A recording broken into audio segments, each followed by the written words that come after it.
Elizabeth Ratinko. Thank you. You may begin. Thank you, Jennifer.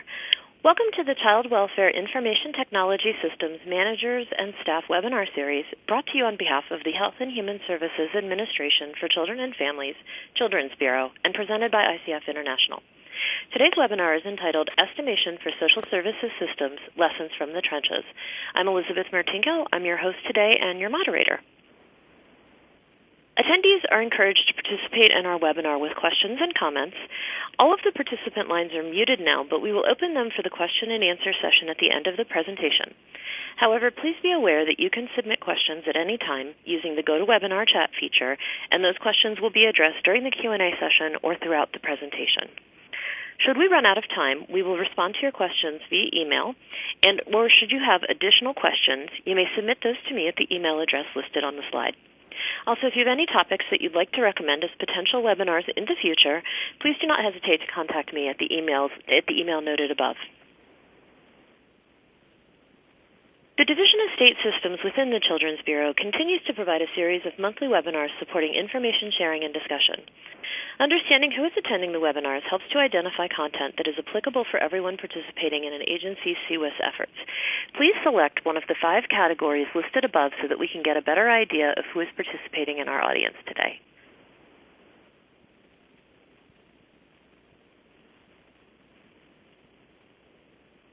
And if you could give me just a minute, it looks like our polling feature is running a little bit slow this morning.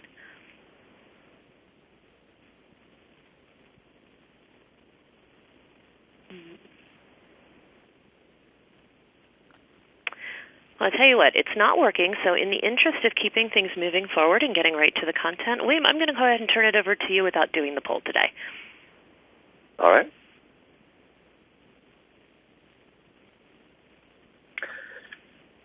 Hi, so my name is William Roetzheim.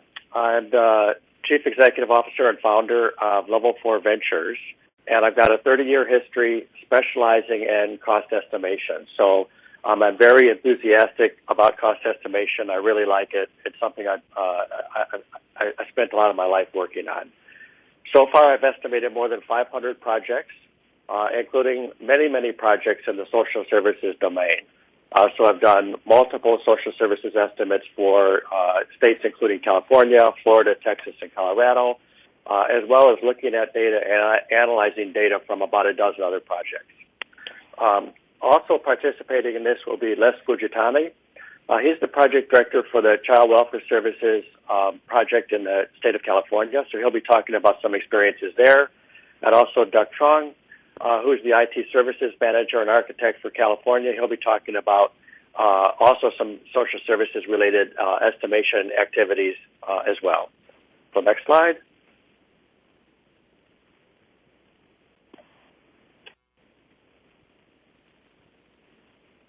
So what we'll be covering, we've done the introductions. I'll be talking about the power of estimation. And here I really want to lay the foundation for why should you care. Why is estimation important? It's a topic that's often neglected. Often people don't think about it much, and I want to go into some background on that. Then many of you will not be expected to be the hands-on estimators, but you will be expected to set leadership direction. And so I want to talk about leadership and setting expectations as it pertains to expectation. What would I like to see you bring back to your organization in terms of guidance and leadership in the area of estimation? Then we'll talk a little bit about the California experience. California has been using formal estimation now on social services projects for several years, and so we'll talk about what kind of results have been obtained and how it's worked. Then we'll do the Q&A. I've also got a next steps slide for those of you that are interested in pursuing additional information on this topic. Next slide. So in terms of the power of estimation, what we're going to discover is the standard. What do we estimate? Why do we estimate? Who does estimation? When do we estimate? And how do we estimate? So the standard things of everything you want to know about estimation. Let's go on to the next slide.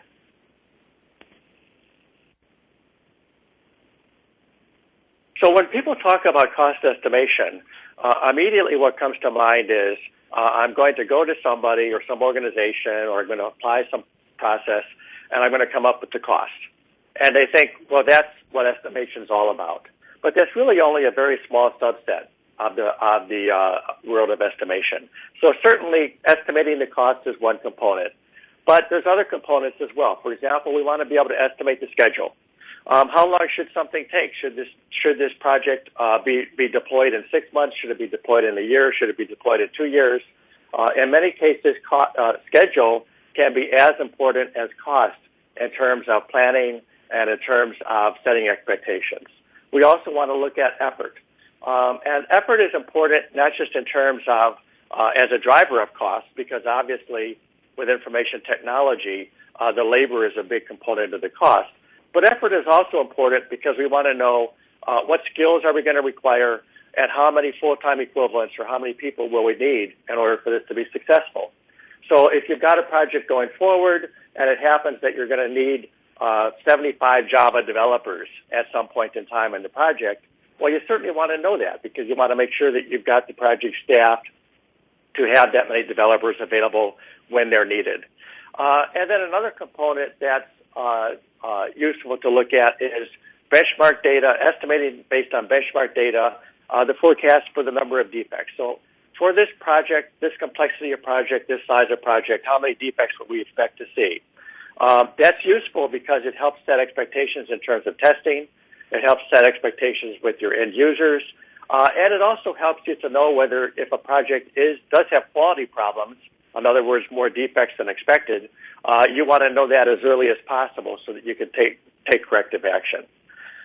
When we're doing estimation, we obviously are going to be estimating for the design, develop, and install, which is basically your build and deploy kind of activity. So that's the DDI. But there's other things that need to be estimated as well. We want to estimate the change requests. So when we're doing a large, long project, there's going to be a high volume of change requests. It's just unavoidable. That's the nature of information technology projects. So we need to estimate the impact of each one of those change requests. And besides the actual system that you're deploying, you want to estimate your supporting functions. So you want to estimate how much effort is going to be required for oversight of the project, how much for independent verification and validation of the project, how much for quality assurance, how much for organizational change management, how much for training, how much for user testing, how much for maintenance and operations once we deploy it. Now we're going to have to support it for the next 10 years. How much, what's the cost to support that? So there's a lot of different components there. We want to be able to look at resources broken down by role. So project manager, developer, tester, trainer, and so on. And we also want to be able to look at it by month. So we want to know if we've got an 18-month project or a 2-year project, month by month, we want to know when do we expect the trainers to be ramping up and come on board, at what's their peak requirement going to be, when are people going to start to drop off of the project because their role is no longer needed. So we want to be able to have that time component as well. When we're looking at costs, we want to break the cost down, not just in terms of the total cost for the project, but we typically want to be able to break those down by fiscal year. So we want to be able to know for this fiscal year, how much money do we need? How much money do we need for next fiscal year? How about for the fiscal year after that? So we want to be able to allocate those costs to the proper fiscal year for budgetary reasons. We want to be able to break them down by activity. So, for example, project management, testing, quality assurance, development. What's the cost for each one of those individual activities? It helps with your project management process. And then we also want to be able to break them down by high-level requirement. If we've got several dozen high-level requirements that define what we want to build and deploy, we'd like to know which of those costs are the most expensive, which of those costs are pretty cheap to deploy. Because quite often what we'll find is that we want to adjust those requirements a little bit. If there's some requirements that are causing a huge bump in the cost, so they're making the project much more expensive, and perhaps that individual requirement's not offering that much business value. So in that case, we want to be able to know what is our cost by requirement so that we can go in there and adjust those requirements if some individual requirements don't give us a positive return. And then finally, we want to recognize that estimation is not a point value. It's not a single value. it's a probability curve. And because it's a probability curve, we want to know what the shape of that curve is. How much might this project cost if it's a little bit more expensive than we expect? How much might we be able to save if things go a little bit better than planned?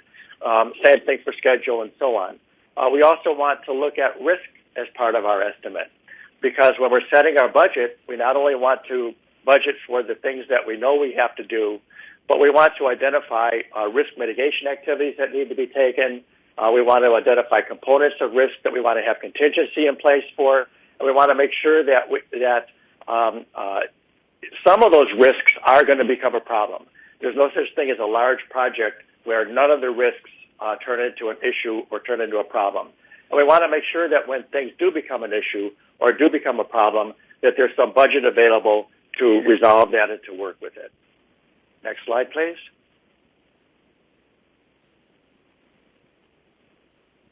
So you might ask the question, why do we estimate? Basically, why bother? The number one reason for doing good, solid, defensible, formal estimates is to reduce the likelihood of project failure. If we're doing information technology projects, those are always a high-risk proposition. Most social services projects are large in scope. They're complex. That means they're even higher risk. And in fact, the rate of project failure, depending on the study that you look at, is anywhere between 25 and 35% of information technology projects are complete failures. And because of that, what we want to do is we want to identify what do we have to do to make sure our project doesn't fail, to make sure our project is successful. And one of the leading researchers in terms of project failures and as somebody who's called in quite a bit for litigation to act as an expert witness is Capers Jones. He's got dozens and dozens of books out there studying information technology projects, the property of those projects, what makes projects successful, what makes projects fail. And he's identified the 6 leading causes of failure in projects that ended up in litigation. And the 6 are shown here. But what I want to note is that, number 1, accurate estimates were either not prepared or were rejected. Number 2, accurate estimates were not supported by objective benchmarks. So right there, the number 1 and the number 2 cause of project failures are directly estimation related. Then if we look at the remaining factors that were down below, factor number 3, change control was not handled effectively. Well, estimation is a contributor to effective change management, effective change control. It doesn't automatically ensure that it's done right, but it's certainly an important component. Quality control was inadequate. Well, estimation gives you those defect benchmarks to tell whether you have good quality or not, so at least it's a contributor there as well. Progress tracking did not reveal the true status of the project. In order to have good project tracking, you have to have a baseline to track against. And it's estimation that gives you that baseline to track against. And then the contract submitted key topics such as quality and out-of-scope changes. So 3, 4, and 5, estimation is a key contributor to success in those areas. And the only one on that list that estimation is really not involved in is number 6. Next slide, please.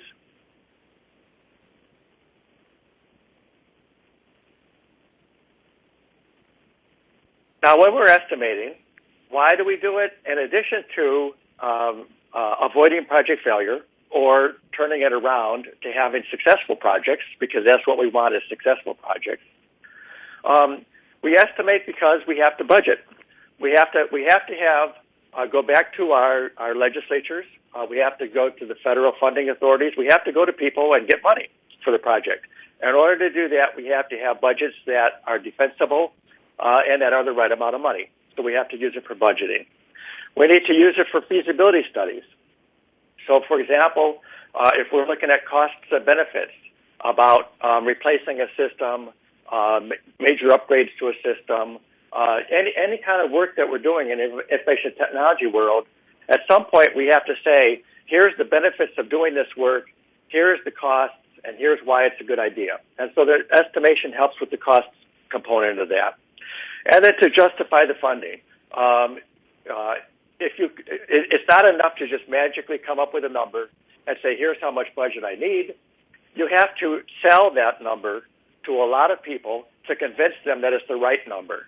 And a good, solid estimate is what gives you the ammunition to sell that number and to show and to demonstrate that it's the correct number and it's the number that you should use going forward. You also need estimation for independent government cost estimates. This is basically saying that we can't rely on the vendors to do our estimates for us. We have to have some independent cost estimates that we do that are not have no conflict of interest or anything like that. And so this is the responsibility of the IGCE, or the Independent Government Cost Estimate. These are used for cost reasonableness and cost realism analysis. The difference between those two is that cost reasonableness says, are we paying a fair price? So especially if you have a sole source procurement, where only one bidder bids maybe, or every single change request is basically a little mini sole source procurement, because really there's only one vendor that can implement that can deliver what's required by that change request. So every change request is a little mini sole source procurement in some sense. So you want to have some measure of saying, is the amount this bid reasonable? And the way you do that is by comparing it to an independent estimate prepared by someone else. Cost realism is kind of the flip side of that. It's saying, can this vendor actually deliver what they promise for the amount that they're proposing? Because a vendor, especially an inexperienced vendor, or someone who's relatively new into an area of work, can come in there and they can make incorrect estimates just like anyone else. They can come in there and have a project plan that's not achievable. And so what can end up happening is they can end up winning the bid because their price is unrealistically low. But then once they're in there, somehow they have to recover from that. And the way that basically what happens going forward then is either there's a bunch of change requests where they're making up the difference that way, or the project is a massive failure, it ultimately ends up canceled, and then you guys are in court litigating back and forth trying to see, what you're going to do about it. None of those are good options. So what we want to do is we want to make sure that the amounts that the vendors bid are realistic and that they can actually deliver what they promise. So it's typically required in the case of limited competition. So normally it's required for things like change requests, and it's also normally required if you have a situation where you go out to bid and only one or only two people bid on your RFP, which can happen. And normally it's recommended for all high-risk projects as basically a risk mitigation step. And by high risk, what am I talking about here? Well, any project that has a budget over $25 million, any information technology project that has a budget over $25 million is automatically high risk. So you should automatically consider it something where this is a candidate. But then there's also projects that maybe have a smaller budget, but they have a high or a very high mission impact if the schedule slips by, and I'm saying greater than 50% as a rule of thumb. So you want to identify, if that's the case, then you want to do an independent estimate as well. You need to do independent government estimates, or you need to do estimates when you're doing alternative analysis. So, for example, do we want to go outsource? Do we want to do this with internal state resources, or do we want to contract this out?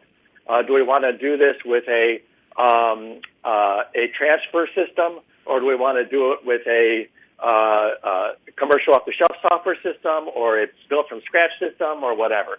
So there's a lot of times there's alternative approaches to a project, and one of the ways you analyze those is you do an estimate for each alternative approach, and then you can compare the relative costs and benefits of each approach.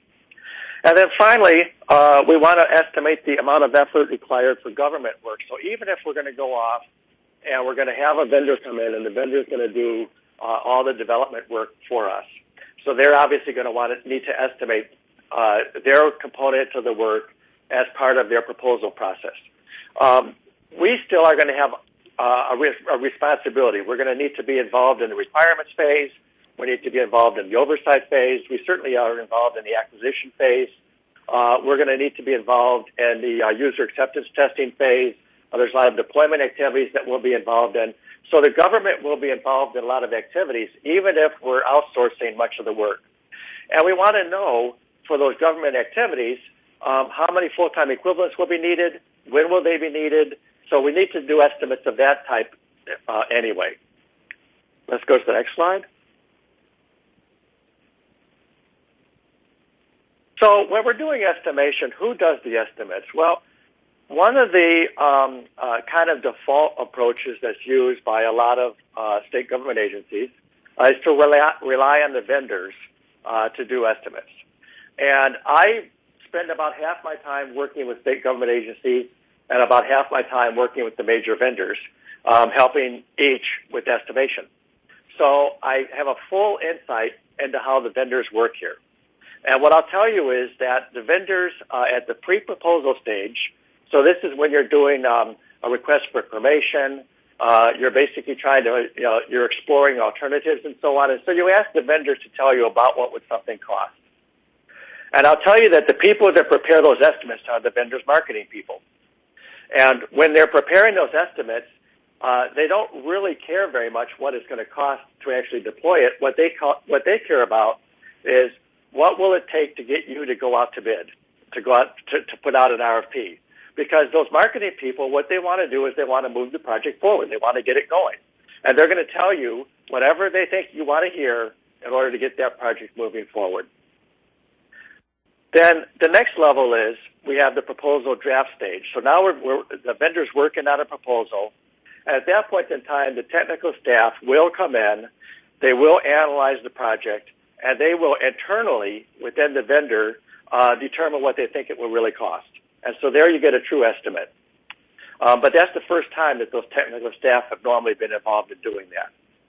Then the third step, the number that you actually see, though, with the proposal final, is what the managers, the proposal managers and so on, determine based on how much margin they think they can get. So they're going to certainly factor in the numbers that their technical staff are telling them.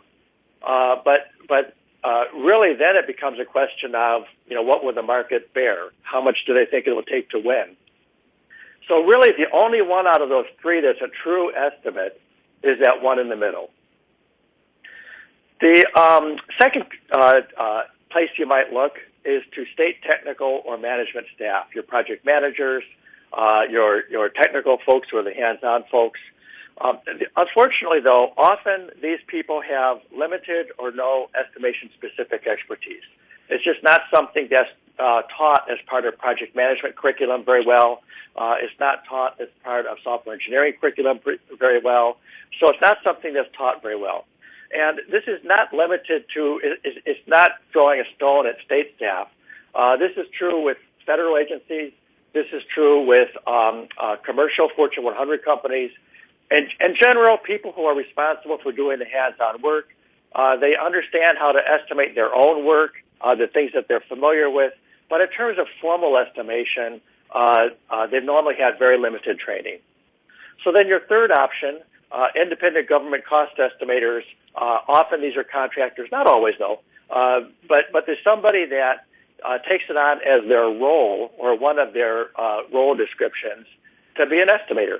So they get training, they read some books on it, they practice the art, and they develop their skills.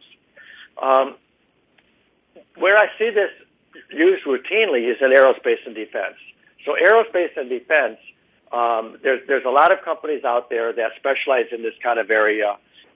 Booz Allen, MCR Federal. There's just a lot of companies, Tecolodi, and they built up entire large consulting practices around doing estimation. I also see it in specialized estimation centers of expertise within individual organizations. Let's go to the next slide.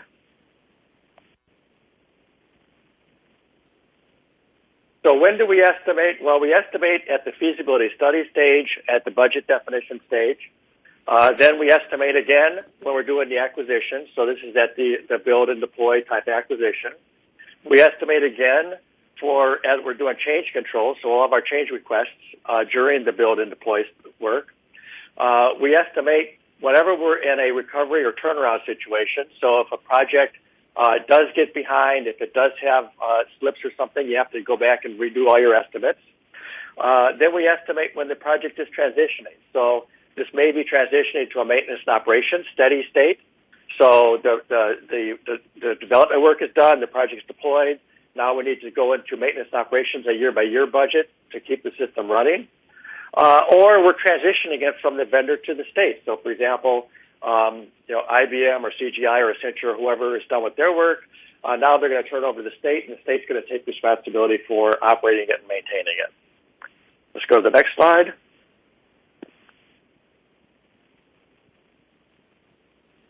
Okay, so hopefully by now I've convinced you that estimation is a good thing, that it can help you have successful projects. It can help you avoid projects that are failures.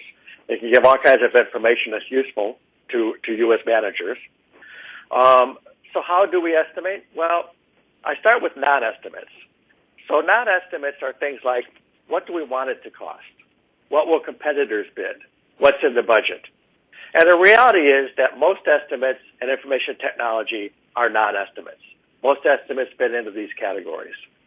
The next level down, we have expert judgment. So expert judgment is basically another word for saying guess. So we want to break the project into activities and guess for each activity, and then we can sum up our guesses. So this is basically an approach, one approach to doing it. And actually, this approach works pretty well as long as what you're estimating is something that is small in scope and something that you've done a lot before. So individual little maintenance order jobs, for example, can often be estimated pretty accurately just using this approach. But not really big, complex projects. It falls apart there. The third category is analogy. So what did another state pay? And if there was another state out there that was exactly like your state, and they had just recently gone through exactly the same procurement that you're going to go through, this is probably a great way to come up with a number, because that other state's experience, or especially if you can get 2 or 3 states and kind of average the experiences, is probably going to be a very good indicator of what you can expect to see. Unfortunately, that doesn't always work because each state is a little different. Populations are different. Whether how your stakeholders are organized and set up is different. Your approach, the state laws and regulations and so on are different. So there's often enough differences that this becomes difficult. And then the last approach, and the approach that I normally recommend and prefer, is formal estimation. And what formal estimation involves is we break the project down into deliverable components. We define the size based on the characteristics of each component.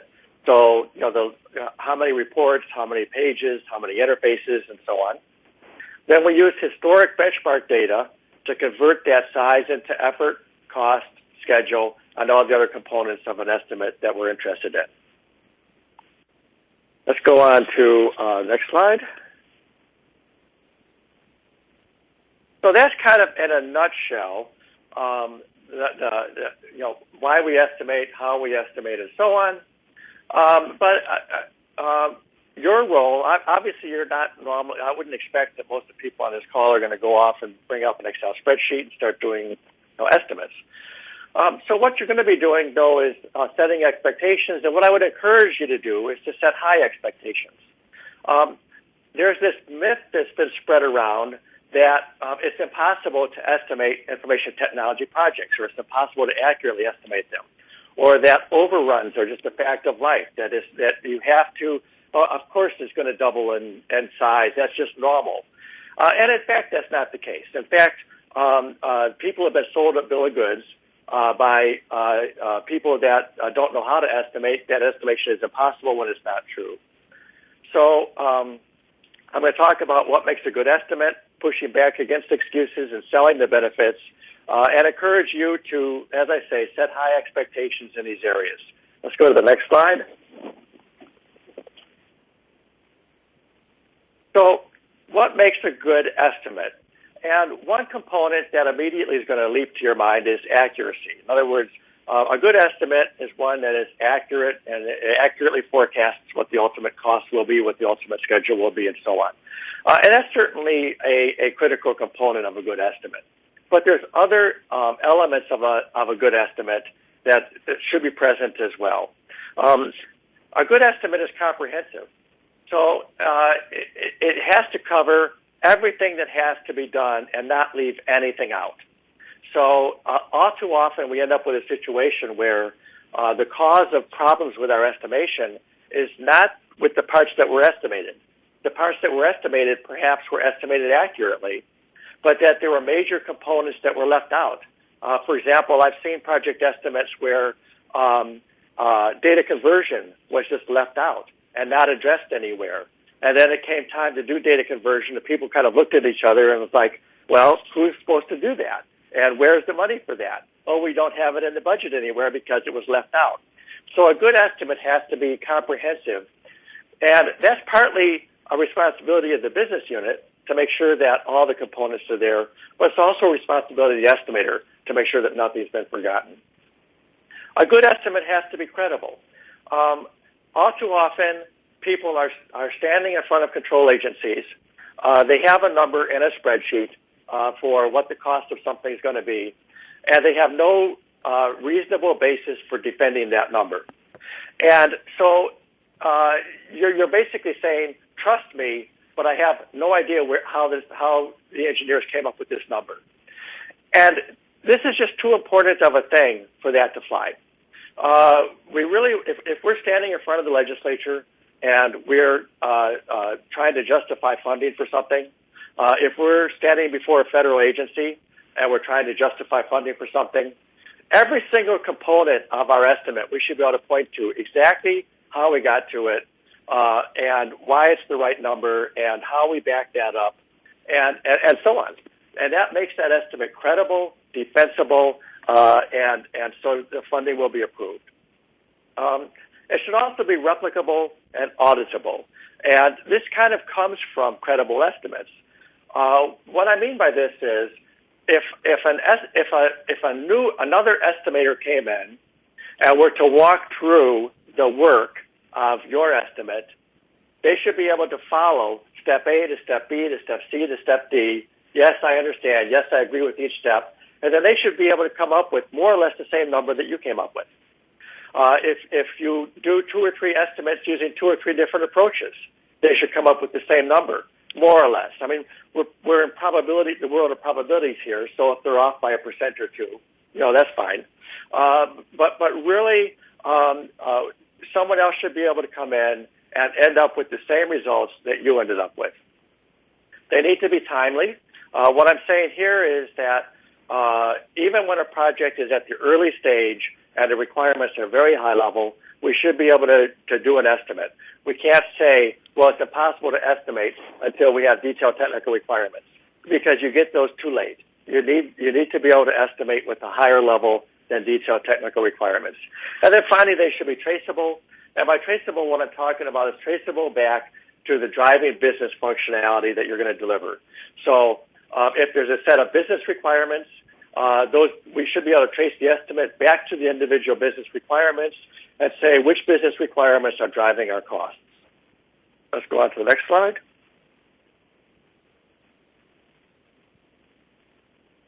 So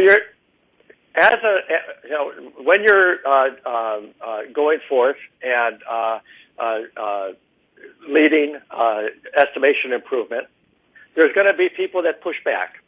And the kind of pushbacks that I see are, it's beyond the state of the art. It's impossible. No one can do this. The fact is that I've done over 500 estimates to date, and I do keep track of my cumulative error, and my cumulative error is less than 5%. The standard deviation of my estimates on a cumulative basis is under 15%. That doesn't mean that every single estimate I've done was within 5%, as was with a standard deviation of 15%. That's going to vary based on the level of the project and so on. But I can tell you that statistically, over 500 projects, that's what's been achieved. And it's not just me. I've deployed this with these techniques. I've seen them deployed at multiple organizations with multiple estimation teams doing this work and they're all achieving similar results. The second area of the project is it won't work because of the project size. And here they might be saying it's too small. This is a change request and it's too small to estimate with formal methods.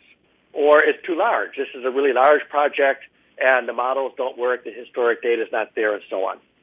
In fact, these formal techniques, formal estimation models will work with projects anywhere between about $10,000 up to, I've used them on projects over $10 billion. And the reason that they work over such a wide range of project sizes is because they all are nonlinear, meaning they have curves, and these curves allow for economies and diseconomies of scale. So they all have built-in adjustments where they will adjust things up or down automatically based on the size of the work that you're estimating. The third area is the project requirements. They're too uncertain.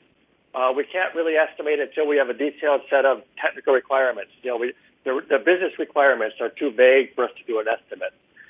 In fact, formal techniques will still be highly accurate, but there'll just be a wider probability range. So there'll be a wider standard deviation because of the fact that there's more uncertainty in the requirements. But we should still be able to come up with highly accurate estimates. And the estimation process itself will typically help focus and pin down these business requirements. What an estimator works with is high-level requirements that are more detailed than general business goals and objectives, but less detailed than detailed technical requirements. And they're in that middle ground, which is really a very nice place to be, because what it means is that they're expressed in terms that are understandable to and useful to the business unit, because they can relate to, they can understand how the estimation requirements tie back into delivered business functionality. But it means that they also can, those same requirements will also be relevant to the developers, because the developers can understand how they need to develop detailed technical requirements to address those individual elements of scope for the high-level estimation requirements. So the estimators will often find themselves in a business analysis kind of a role where they've got one foot on the technical side, one foot on the business side, and they're making a bridge across that by defining these requirements at that middle ground. And then finally, the last argument that you'll hear is that formal estimation is too expensive, that we can't afford to spend the money to do a thorough job of estimation.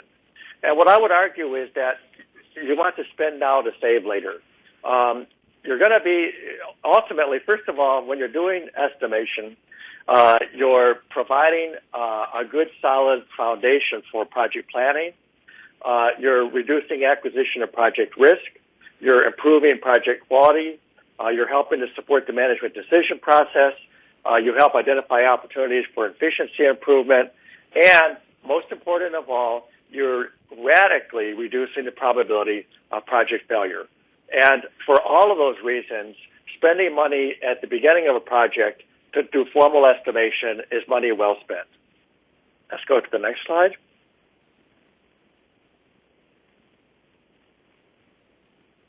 So in terms of selling the benefits of estimation, I think the number one thing is we want to avoid death march projects. Death march projects are projects that are started, and from the very beginning, they have an unrealistic set of baseline conditions. So the schedule is unrealistically short, or the budget is unrealistically low, or the resources are not available that are going to be required. So basically, we're starting off the project, and we have a baseline that can't be achieved. So what will end up happening is that the project team will work their butt off. They will give you 110%. They will do everything in their power to make this project successful, because most people in information technology are driven for success. They want successful projects. No one wants to be part of a project failure. It's just, in information technology, that'll never happen. But if you've got a project where the baseline from the very beginning is completely unachievable, no matter what they do, the project will fail. So what that means is you're going to have good people working ridiculous hours, and in the end, the project will fail anyway. All these people will be burned out, and it will be a disaster for everybody involved. That's called a death march project. We want to avoid those. We also want to promote a level playing field for system acquisition. And so to have a level playing field, what we're looking at is fair and reasonable pricing. We don't want people coming in and lowballing projects and then trying to make it up later or trying to cut quality in order to deliver within what they bid. We want people to, we want the proposals that are coming in to all be achievable. And then we want to be able, then we can look at the technical merits of each. And we can look at things like labor rates or whatever.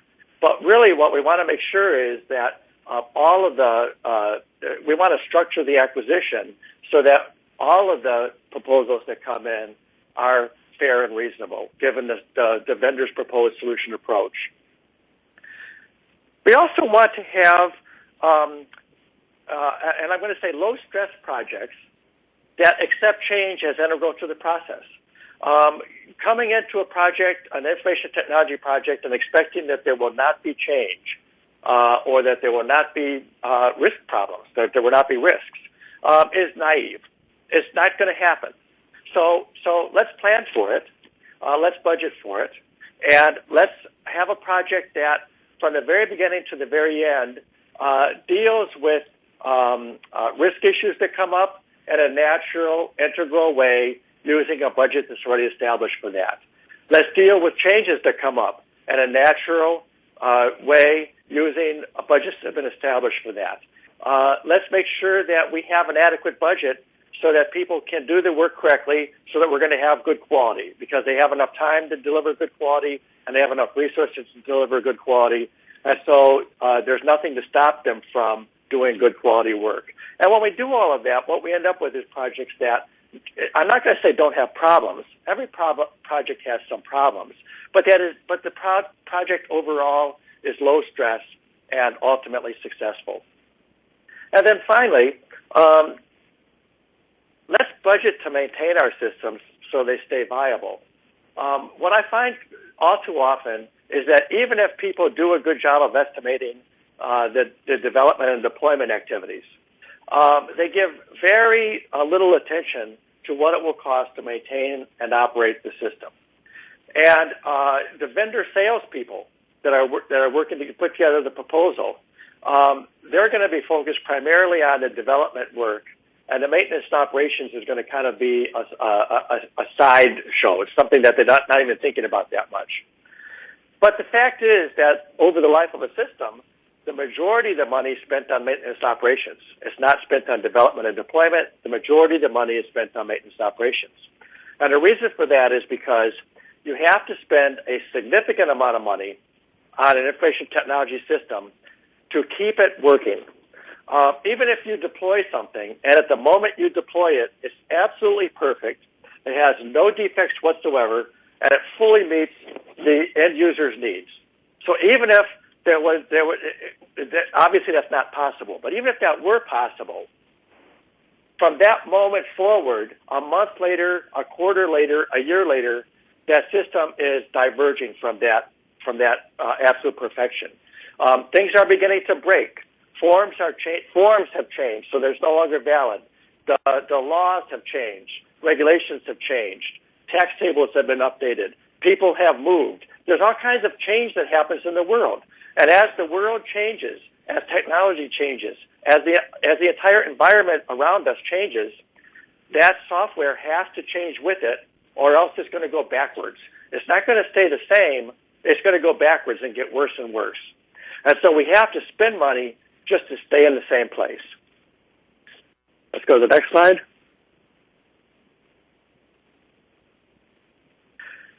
So what I'm going to do now is I'm going to turn it over to a couple of folks from California, and they're going to talk firsthand about some of their experience with the application of formal estimation techniques, and a couple of projects that you'll hear referenced: Child Welfare System, new system, is going to be talking about, we'll be talking about the use of estimation to support budgeting and acquisition during the DDI phase. And then the child support system, California Child Support Automation System, used estimation to support change management and also to support the transition from vendor to state maintenance operations work. So at this point, I'll turn it over to Les. Thank you, William. Folks on the phone, I'm Les Fujitani. I'm the project director of the Child Welfare Services New System Project in California. Just to give you some background, in July of 2013, the Office of Systems Integration, in collaboration with the California Department of Social Services and California counties, launched the Serious NS project to implement a new statewide child welfare services system. And so to give you a little bit of context, our project decided to use what we call a buy-build approach, where we acquire either a commercial off-the-shelf solution or a state transfer system, and then build custom software extensions to fill any of the functional gaps not provided by the acquired solution. So that is the approach that we selected. In addition to that, early on in the project, our project actually embraced cost estimation, and we believe cost estimation is a key factor in successfully completing the planning, procurement, DD&I, and M&O phase of the effort, ranging from cost benefits of a feasibility study to budgeting, cost realism, as well as system changes that I'll talk about in further detail in the upcoming slides. Next slide, please. So for the, one more slide. Okay, so for the planning phase of the effort, we actually estimated costs. Well, let me back up here. Let me state that we are actually using William Roetzheim as our contracted cost estimator. I forgot to mention that on the earlier slide, but we are utilizing his services. And so getting back to the planning phase, we estimated costs for the DD&I phase by labor categories such as requirements analysis, software development, testing, training, and OCM. With regard to software development, since we're utilizing a buy-build approach, a lot of it's going to be configuring existing functions in that particular solution. And then the other emphasis is on OCM. Since we're purchasing or acquiring a system, the end-user interaction with the new system will require more emphasis on OCM so that they can adapt to the change with regard to that new system. On the second bullet, we estimate the level of effort and number of labor hours for system changes during both the DD&I and M&O phases. So what I mean by that is based on projects of similar size and complexity, William actually estimated the labor hours, which we turned into our system change budget within our planning document. With the third bullet, estimated duration of the DD&I phase. Duration, as William mentioned earlier, is key, especially as it pertains to your cost, because the longer your duration, that will absolutely mean more than likely more money. And so getting the duration right is also a critical factor. And all the estimations that we have went into our implementation advanced planning document, for which we submitted to ACF.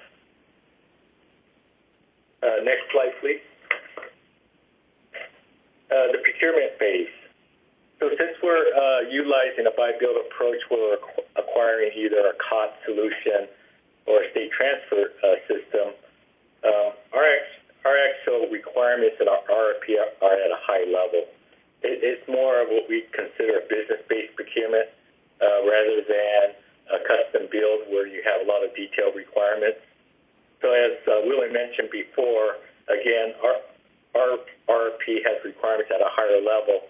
However, he was still able to give us an estimation, a pretty good estimate although the standard deviations may be wider than what you would see with the custom development and detail requirements. We also were thinking about using cost estimation techniques for possibly a payment incentive model in our RFP. That's still under consideration, and so we did use cost estimation with regard to that as well. And then on the third bullet, continually update estimates when RFP requirements change during the solicitation period. So in IT projects, we kind of call it progressive elaboration. So as you start out planning with your feasibility study report and you move towards the development of your initial RFP draft, we actually did a cost estimate based on our draft requirements. And we also plan to get another estimate based on the first RFP version that we plan to release to the vendors. Again, that's progressive elaboration so that we're getting closer and closer to a better estimate. And then as we go through the solicitation process, with each RFP addenda where we have added requirements to the RFP or changed requirements, we plan to get estimates redone again. And then on the fourth bullet, assess cost reasonableness and cost realism of the bids during cost evaluation. So once we receive the bids from the vendors, as part of the evaluation, we want to utilize William Services to actually assess the cost reasonableness as well as the cost realism. And for some of that, we've actually built cost worksheets within our cost workbook to actually capture some of the information that William needs to actually calculate those estimates. Some of those items are things such as number of technical environments, such as production environment, test environment, development environment, as well as other things such as number of published services already built into the new system, number of data exchange interfaces, estimated number of unique pages in the new system, forms and reports and workflows. All those types of factors go into his estimation model. He also is, we're collecting information related to data conversion. So then we need to understand number of unique databases, number of database tables to convert, number of database fields to convert as well, number of master records, and the like. And so as part of our procurement, our RFP, we do have spreadsheets in the back to capture this information from each of the bidders so that we get to actually do an assessment for cost realism and reasonableness. And then with the last bullet, with the cost, using cost estimation techniques, we could establish a baseline of the cost information to assist us in contract negotiations. So, with large projects, it's almost automatic you go into contract negotiations. So, from a state perspective, by using cost estimation techniques, we believe we're on a better footing with the actual bidders when it comes to the negotiation process. So we think that's very valuable to us. The next slide, the DD&I phase. Cost estimates for business rules analysis. So in our RFP, we did not include requirements for our business rules. And therefore, with regard to business rules analysis and development, they are not going to be a part of our contract's fixed costs. And so what we've done is we had William do an estimation of the number of labor hours that more than likely will be required to do our business rules analysis. We use that information to create a separate bucket of dollars in order to do that business rules analysis. And what we plan to do is once the vendor is on board, we plan to work with the vendor and getting the actual cost estimate associated with business rules, and then bind it into a work authorization in order to pay that portion of that budget that's specific to business rules analysis. That's similar with system changes as well. We have William figure out what our budget should be for system changes during DD&I as well as M&O. As most of you know, systems need to change all the time, and so due to legislation or just the business practice requires some added features and enhancements. That system change dollars allows you to make those changes. Without estimating that budget amount, you're stuck with postponing any of those enhancements until a budget action could be done in order to get that money. So we want to pre-allocate dollars in that system change bucket that's really close to what we expect in terms of changes on an annual basis. Third bullet, duration estimates to measure the time to delivery and benefit realization are under consideration by the state.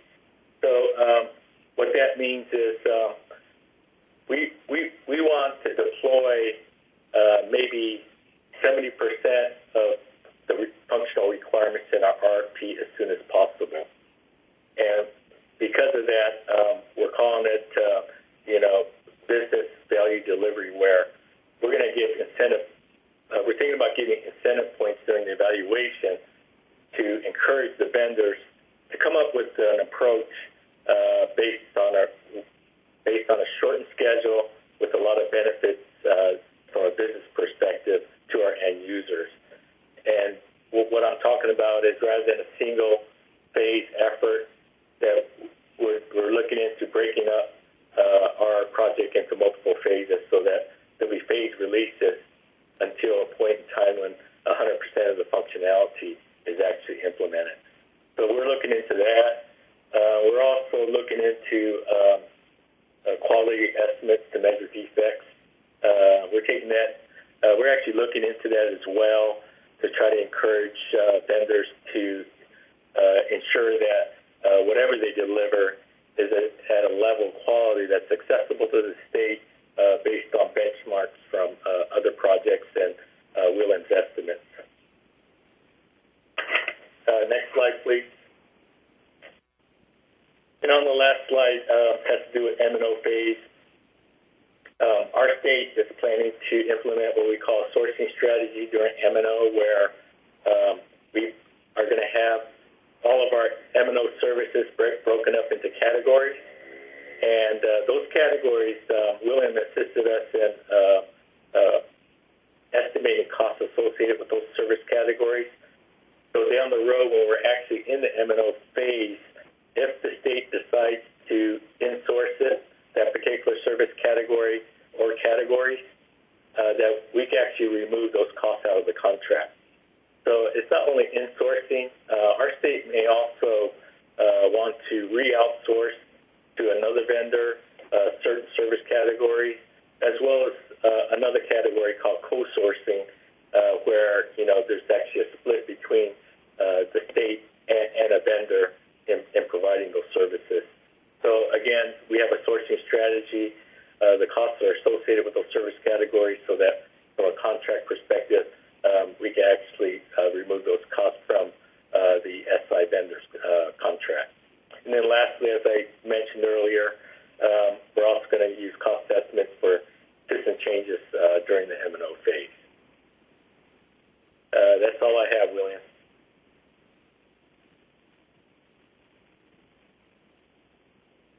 Okay, so let's go to the next. Now we'll go back onto Duc. Good afternoon, everyone. I think it's technically afternoon for everyone at this point. My name is Duc Truong. I'm enterprise architect with the California Franchise Tax Board. I've been validating cost estimates and performed cost estimation for about 10 years for the California Department of Child Support and the Franchise Tax Board. Although I said I'm an enterprise architect, during the bulk of my time doing the cost estimation, I've been a business analyst, so I don't want to mislead anyone into thinking that this is an architecture workload or skill set. I'll be going over in the next couple of slides of how we applied cost estimation at the two departments and cover some of the lessons we've learned. I don't want to go over a lot of what has already been discussed, so I'll just touch on some of the high-level things.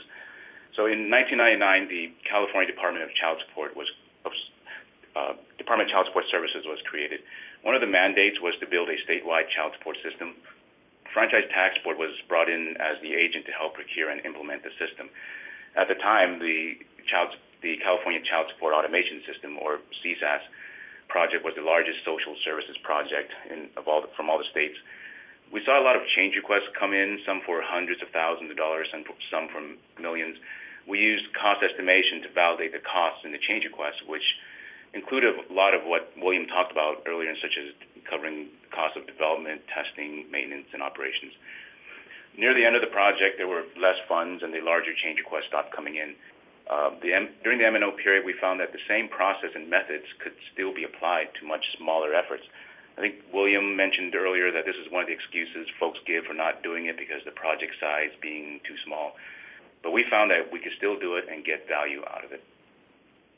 When we transitioned the solution from the vendor to the state, we had gotten used to the practice of estimating and validating the effort, the level of effort for work, that we continued to perform it to mature our own release planning processes. In 2011, the Franchise Tax Board kicked off another large-scale effort called the Enterprise Data Revenue, or EDR project.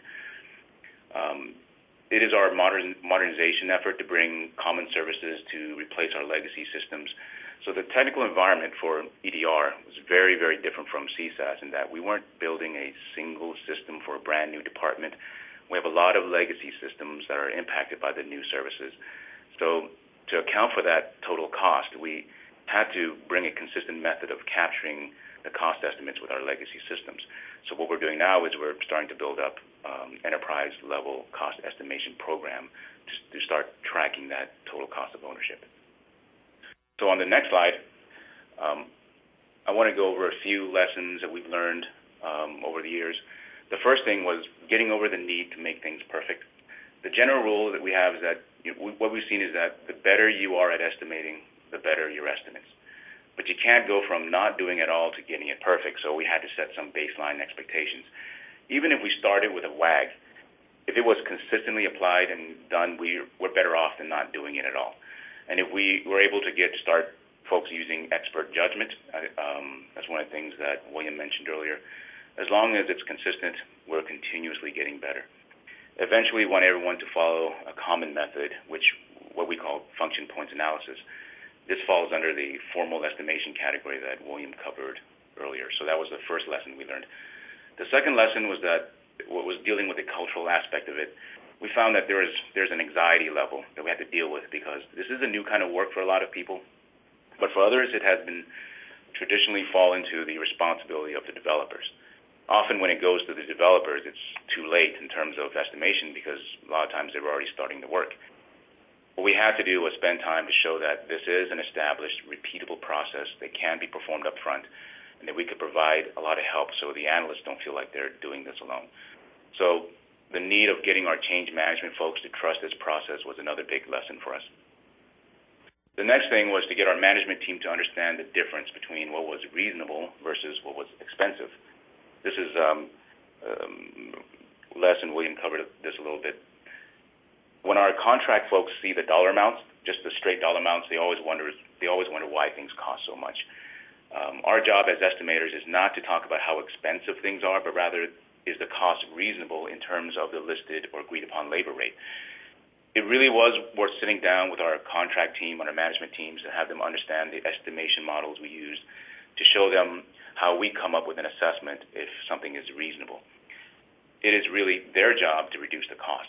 So once we got to that point, that the understanding of the separation of those duties really allowed us to make this work. So the last thing I wanted to bring up, especially when we're moving into the M&O phase, is that when we talk about cost estimation, we usually think about the dollar amounts. Our management team initially questioned the ongoing value of cost estimation after the project is complete because we no longer have to deal with a contract. However, we found a lot of value in when we remove the dollar amounts, we can still use the level of effort, hours, as a different kind of currency that we can use for risk management and release planning. So we have a way to carve out hours for future releases. From a process perspective, this was probably where we have gotten the most benefit, as it really helped us mature our release planning and management processes.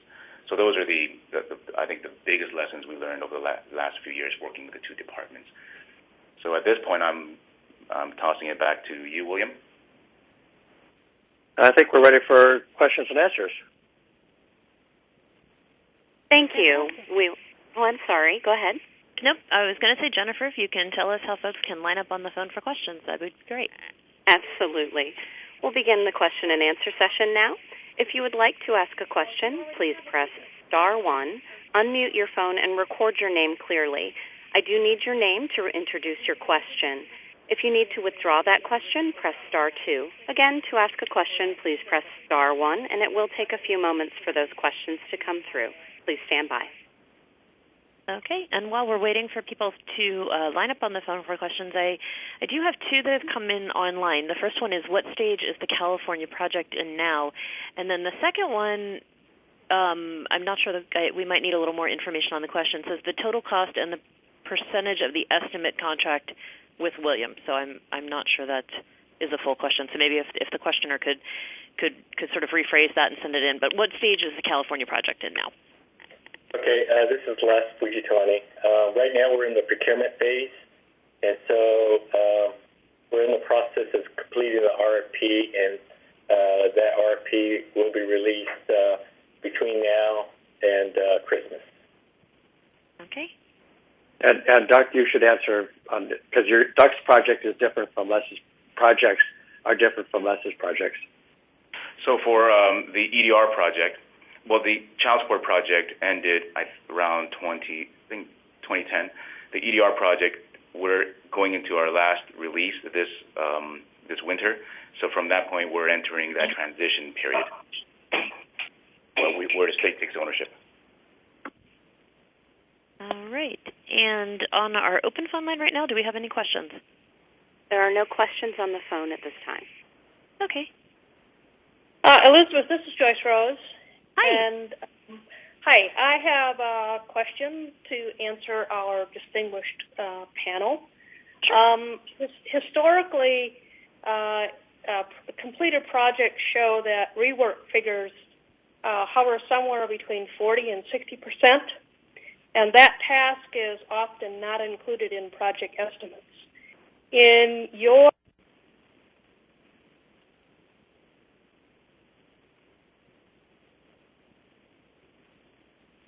Joyce, are you still there?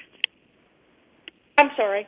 In your methodology, where do you include the potential for rework? Okay, so this is William. The rework will vary quite a bit, but a good rule of thumb is 1% per month is what Capers-Jones says in terms of requirements change that necessitate rework during the life of a project. So if we have a 24-month project, Capers would say that there'd be 24% total effort spent on rework. What I found, however, is that if you're doing procurements in a government setting, that would be across the board for commercial companies and so on.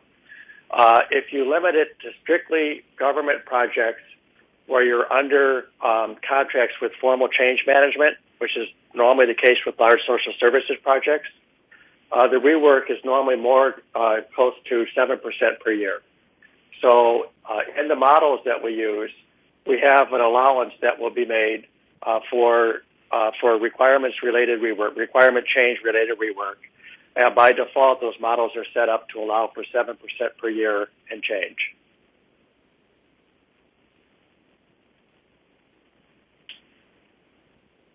Okay. Joyce, does that answer it? We might have lost her on audio. I do have a couple other questions online. Okay, so the earlier question is, what is the total project cost and the percent of the estimate contract with William? That makes a little more sense than what I had before. Okay, I'm going to give you the estimate from our latest project approval document. Our project estimated cost is around $400 million. And then what was the second question? The second part of it was what percentage of that is the contract with William? I don't have that in front of me, but if that person wants to shoot me an email, I could get that information for that person. Okay, and I will move Les, this is William. I'm not doing the math in my head, but the total contract over the life of the acquisition is a couple $100,000, so it's in that ballpark. Okay, thank you, William. Okay, and I just moved ahead to the slide just so folks have the email addresses in front of them, but we do have some other questions coming in online. How are you addressing the CWIS NPRM in your functional requirements and your overall RFP effort? Is that for me, Les? It's not directed at anyone in particular, so I think whoever feels like they can answer that. Would you read it again, because I didn't get it? Sure. How are you addressing the CWIS NPRM in your functional requirements and overall RFP effort?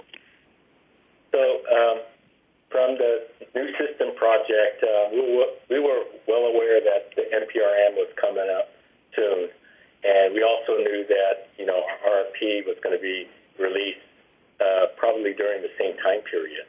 So what we did from a California perspective is we actually developed our RFP functional requirements. Again, as I mentioned earlier, that they're at a higher level from a business perspective.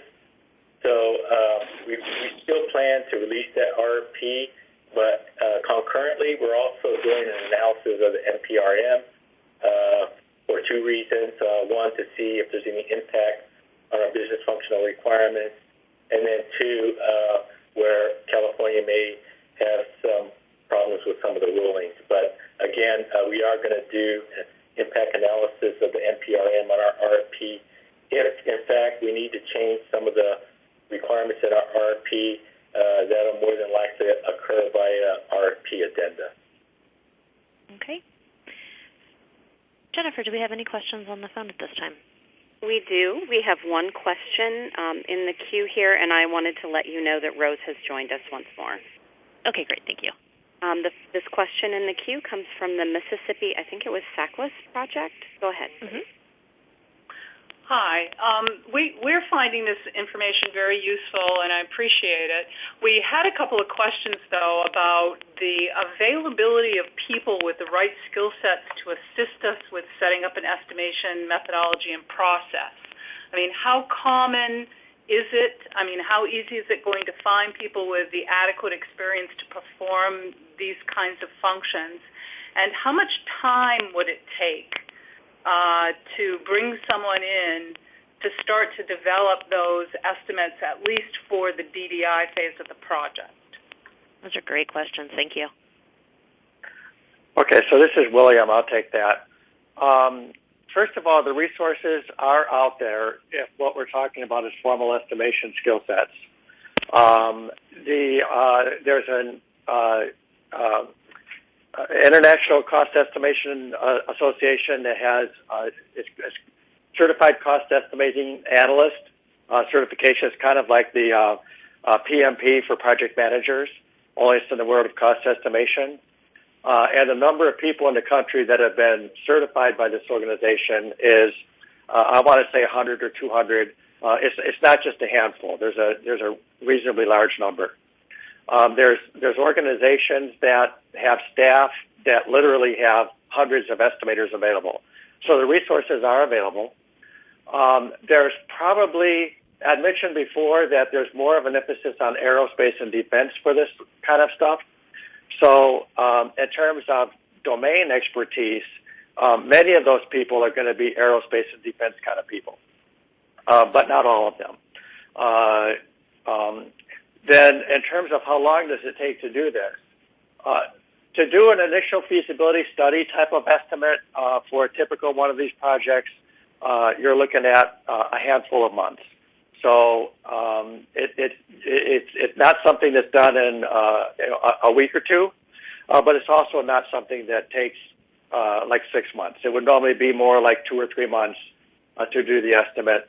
Just to give an example, I was brought in on the project for child welfare, I believe it was, down in Florida, and they wanted to have a 10-year maintenance and operations kind of a forecast. and that entire project took 6 weeks. So it's those types of numbers. All right, thank you. So we have another question online asking, again, for California, is this a state-based application or county-based?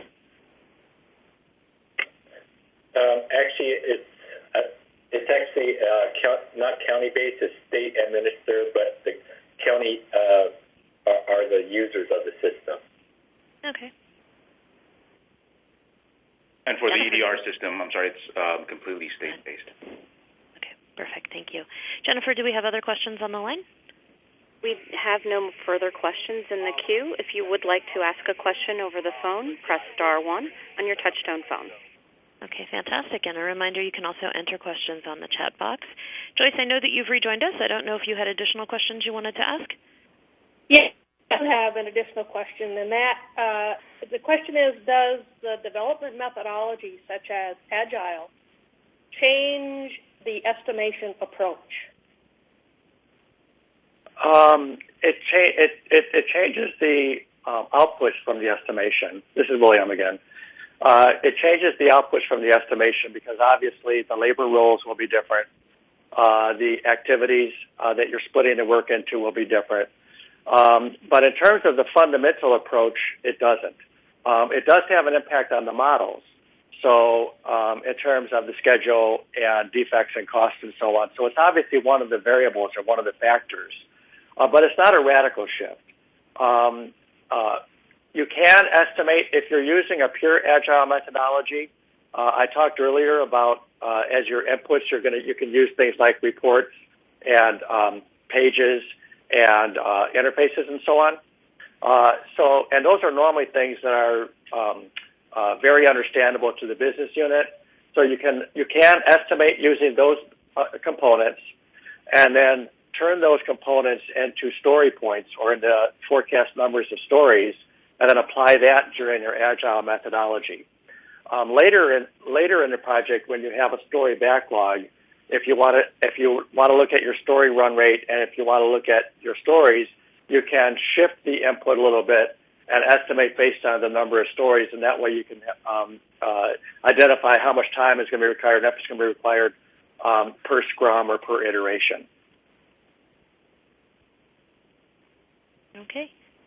So how would you do that when you're developing an RFP? You wouldn't. I do for Agile methodology. What you would do is you would basically do the beginning of the estimate exactly the same as you would for any other methodology, because I'm not trying to look at implementation approach. What I'm trying to look at is deliver business functionality. So I'm looking at what is the business functionality that needs to be delivered, how much of that is existing, how much of that is configuration work, how much of that is new development, and I'm trying to define the project in terms of business capabilities that are delivered and how much of it needs to be built as part of this project, using whatever methodology you wish. Then I can apply standard metrics for things like cost per delivered unit of functionality, effort per delivered unit of functionality, and I can actually run two different scenarios. What if we did it waterfall? What if we did it Agile? What if we did it spiral? But it's basically the same set of inputs, because when all is said and done, if you're a social worker in the field, you don't care if the software was built using an Agile methodology and stories and scrums and so on, or if it was built with waterfall, or if it was built with some other approach. All you care about is how many screens can I bring up, what capability do they give me, what reports can I run. And so that's really the thing that's left behind when the project is done, and that's the core thing that's used as a basis of estimate.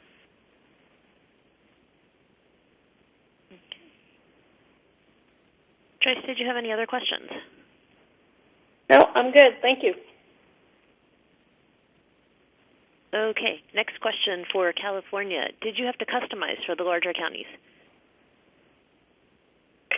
Again, we're just in the procurement phase right now, and so all we're dealing with right now is the business functional requirements. We did do an RFI earlier. As I mentioned earlier, we're going to utilize a buy-build approach. So again, depends on what solution is going to be bid by the vendors in terms of, what the gap is going to be from our business practice requirements. So that is to be done during the DD&I phase of our effort. Okay, great, thank you. Jennifer, do we have anybody else on the phone? There are no questions in the queue at this time. Okay.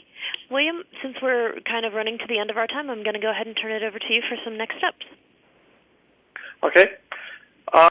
So if any of you are interested, or if you have members of your staff that are interested in learning more about this kind of stuff, I am kind of an advocate of estimation in general. So what I do is about once a quarter, I do a 3-day free estimation training class. And so the next one is scheduled for November 17th, 18th, and 19th. Each day it runs between 9 a.m. and 1 p.m. Pacific time. So that's noon till 4 o'clock in the afternoon Eastern time. And as I point out there, registration's free, but I've only got a limited number of WebEx slots. So you do need to email me and let me know so that I can reserve a slot if you have somebody that's interested. Okay, and then we have, it looks like, email addresses for William and for Les and for Duc here. So if you all have questions for them specifically, please feel free to go ahead and send them an email. So I want to take a moment and just thank all of our presenters today. I think this was really a wonderful and informative session, and I know you put a great deal of time into putting your slides and your presentation together. So I really want to thank you for sharing your time and your expertise with us this afternoon. So for our audience, this is our last webinar for fiscal year 2015. Be watching for an invitation for our next webinar, which will be on system modernization to support forms automation, mobile apps, and data visualization, and that's scheduled for October 2015. Again, if you have any questions regarding today's topic, or you would like more information about any upcoming webinars or past webinars, and in particular, if you would like to suggest a topic or volunteer yourself or someone in your state as a topic presenter, please don't hesitate to contact me at the email address above. Again, this webinar has been recorded, and it will be made available online at the address shown above. As soon as it's complete and posted, we will let everyone know, and I hope to see you all back again in October. Thank you all again, and enjoy the rest of your Tuesday.